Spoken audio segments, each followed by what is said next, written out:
Muchos me han pedido que cuente los intentos que hice por salir de Cuba. Fueron tres en total. Fueron tres en total. El último es más complicado y el que más me marcó. Fue una experiencia que me cambió la vida para siempre. Hoy quiero contarte esa historia. No para hacerme valiente ni para victimizarme, sino para que entiendas hasta dónde puede llegar un ser humano cuando la libertad es su mayor sueño. Quédate hasta el final y sin más te cuento la historia. El objetivo de mi video no es hablarte de política, no es hablarte de la situación que existe en Cuba, ni nada por el estilo. Solo quiero contarte las experiencias que me han tocado vivir, experiencias fuertes que me han tocado vivir y, y que me han hecho entender el valor de, de todo lo que hoy tengo, por lo que hoy estoy luchando. Y por eso te pido que no, por favor, nos mantenga en tus comentarios, mantener el respeto, no enfocarse en la política, que desde luego no es mi objetivo. Para enmarcarnos en la temática del video, bueno, debido a todos los problemas que hay en Cuba, a todas las situaciones que hay en Cuba, muchos conocen eh, la gran situación migratoria de los cubanos que escapan hacia todos lados, que se van hacia donde pueden, todo el que puede.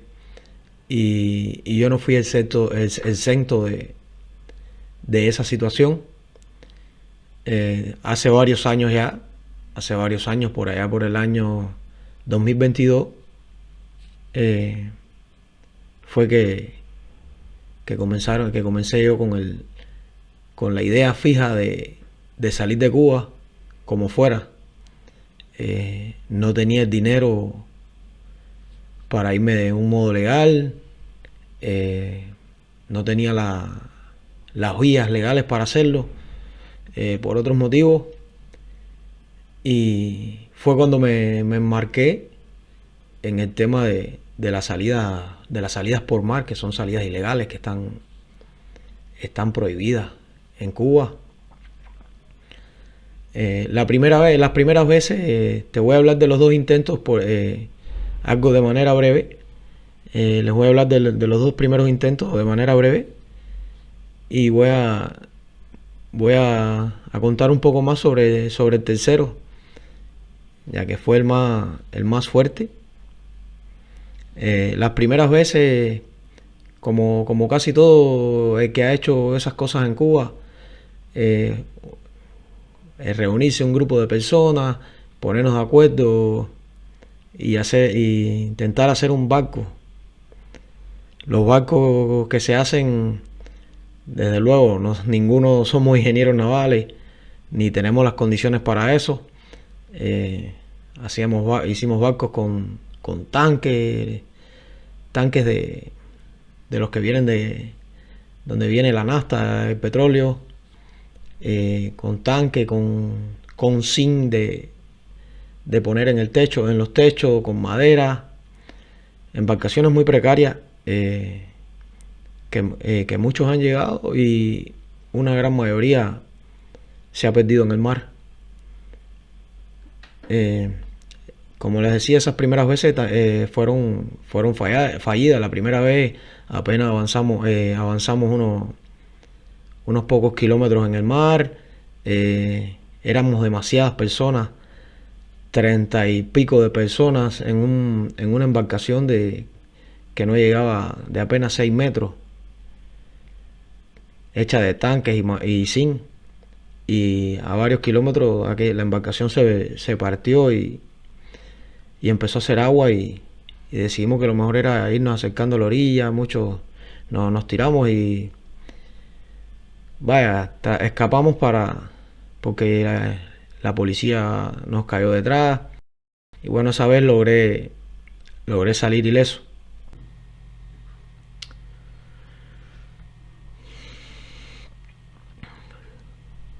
El último intento de salida ilegal que tuve en Cuba fue mucho mejor planificado. O sea, de los dos anteriores, de los fracasos, aprendí un poco de los fracasos de los dos anteriores. Y un amigo me presentó a otro amigo que tenía en proyecto una salida en el año 2023, en enero del año 2023. Estuvimos varios días en el monte donde se estaba construyendo el barco, una embarcación grande de madera. Le pusimos un motor de ómnibus, y en enero de 2023 salimos un grupo de 21 personas después de varios días escondidos en el monte, terminando la embarcación, y por diversas situaciones nos atrasamos unos pocos días de la fecha que teníamos prevista salir, y cuando salimos el tiempo no estaba muy bueno. De hecho, salimos de la costa de Cuba y logramos guarecernos varios días, alrededor de 2 días, en unos cayos que estaban a las afueras de las costas cubanas, esperando que el tiempo cambiara, que el mar amainara. Y así 2 días después el mar estuvo un poco más tranquilo. Ya ahí no teníamos comunicación. Teníamos los teléfonos y teníamos cómo cargarlos, pero ya no teníamos comunicación. Y salimos al mar rumbo a la Florida. Con muchos sueños, con muchas ilusiones, con un dolor enorme por dejar a mi esposa y mis hijas detrás y a toda mi familia detrás. Pero bueno, es el precio que se paga cuando uno quiere buscar darle un mejor futuro a la familia. A medida que íbamos avanzando en la embarcación, ya estábamos incluso en aguas internacionales, iba avanzando el día. De pronto el mar empezó a cambiar. Las olas empezaron a crecer y se puso muy violento el mar. Las olas alcanzaban 7, 8, 9 metros de altura, y fue un momento muy peligroso donde muchos incluso pensábamos que íbamos a perder la vida, porque un banquito de madera en medio del mar, aquello, muchos compañeros con náuseas, con mareos, vomitando. Fue algo bien difícil. Estuvimos varias horas luchando contra las olas. Llevábamos GPS, llevábamos una brújula, incluso en los teléfonos llevábamos por medio de los satélites poder guiarnos. Y ahí encontramos una pequeña isla que pertenecía a las Bahamas y era lo más cerca que teníamos. Y nos dirigimos hacia esa isla. Con mucho trabajo logramos llegar. Incluso cuando estábamos llegando, la avioneta de los guardacostas de los Estados Unidos que sobrevuelan toda esa zona buscando embarcaciones, nos vio y vio que estábamos en problemas, e incluso trataron de ayudarnos. Se pusieron sobre la isla, sobrevolar la isla, para que nosotros tuviéramos una ubicación para llegar al lugar. Logramos llegar a la isla y escondimos el barco. La isla tenía un canalizo cabe decir que esa isla es un paso común de personas como nosotros que que tomaban, que salían rumbo a Estados Unidos en embarcaciones, y habían barcos rotos, habían restos de campamentos. Y bueno, logramos entrar al barco a la isla por un pequeño canal que tenía, y lo escondimos con el follaje de los árboles que habían ahí. Y nos escondimos. Nos escondimos porque sabíamos que la avioneta nos iba a mandar a buscar. La avioneta nos iba a mandar a buscar, y bueno, estuvimos ese día escondidos, todo el día escondidos. Por la tarde, a lo lejos, pues, vimos el barco grande de los guardacostas americanos navegando alrededor de la isla, tratando de buscar. Nosotros escondidos, acostados en el suelo, dentro de la maleza, y al parecer no vio nada, y se fueron. Ahí en esa isla estuvimos varios días sobreviviendo. Pudimos hacer varias fotos y sacar varios videos. Estuvimos sobreviviendo. Cuando uno hace ese tipo de travesía, se prepara de 8 a 24 horas con los víveres para estar hasta 24 horas. En el caso de nosotros, que vivíamos cerca ahí los que más cerca vivíamos del estrecho de la Florida. Normalmente esos viajes se hacían de 24 horas, y no íbamos con suficientes provisiones ni agua para estar tantos días en esa situación. Estuvimos varios días sobreviviendo en esa isla. Al principio pescábamos. El primer día tratamos de pescar, y incluso se pescó, pero estando en el agua nos encontramos que el agua estaba llena de tiburones. Tuvimos que salir, y ya nadie más se atrevió a meterse al agua. Fueron varios días. Incluso encontramos como un pequeño charco que tenía agua potable y sucia, pero bueno, por ahí lográbamos mitigar un poco la sed. Nos alimentábamos con la isla, que estaba llena de unos caracoles que se le dicen cobo. Son unos caracoles grandes que dentro tienen un molusco que es bastante duro. Nosotros lo hervíamos y nos comíamos ese alimento, y bueno, por lo menos no nos deshidratábamos. Así estuvimos varios días cuidándonos los unos a los otros. Éramos 21, 4 mujeres, el resto eran hombres. Incluso llevábamos un señor que tenía una operación, que se había operado a corazón abierto y tenía una colostomía. Fue un momento difícil. Lo más difícil era la desesperación, porque no teníamos, la familia no sabía de nosotros. Y nosotros pensando que nos daban por muertos, por desaparecidos. Y fueron momentos difíciles. Ya varios días después que se calmó el mal tiempo, cuando fuimos a salir, que llevábamos 4 o 5 kilómetros fuera de mar afuera, tuvimos la mala fortuna que se nos rompió el motor del barco. Tuvimos que volver a regresar para la isla, sin saber qué tiempo íbamos a estar ahí, si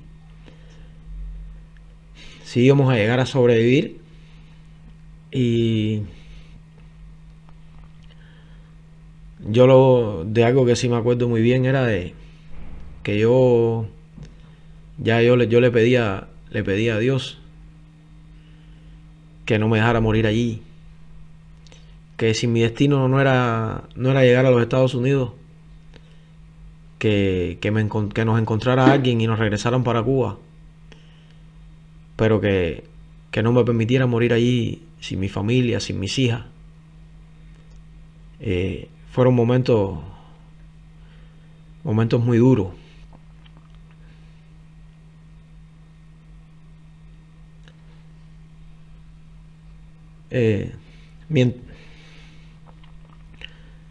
Mientras nosotros estábamos en la isla, la familia de nosotros nunca se dio por vencida. Gracias a eso hoy hago la historia.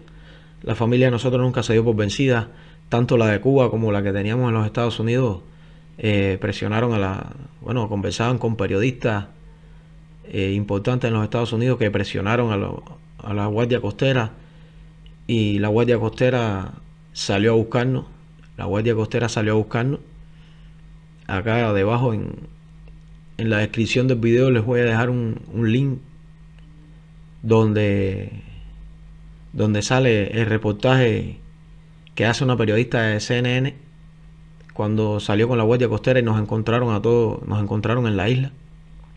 Nosotros ya desesperados, las botellas en las que llevábamos el combustible para el barco, la usamos, y en la arena en grande con esas botellas pusimos la señal de socorro, pusimos SOS en grande, y varios días después una avioneta sobrevoló la isla y nos vio.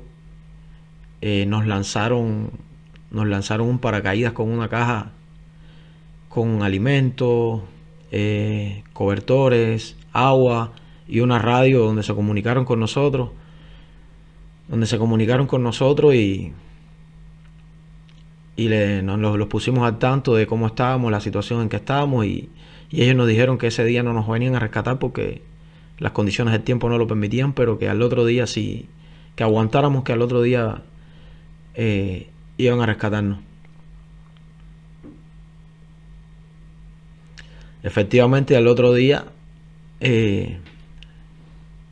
vino un guardacostas americano, un barco de los guardacostas norteamericanos, y nos hicieron el rescate, nos sacaron de la isla, nos montaron en ese barco donde nos quitaron todas las pertenencias.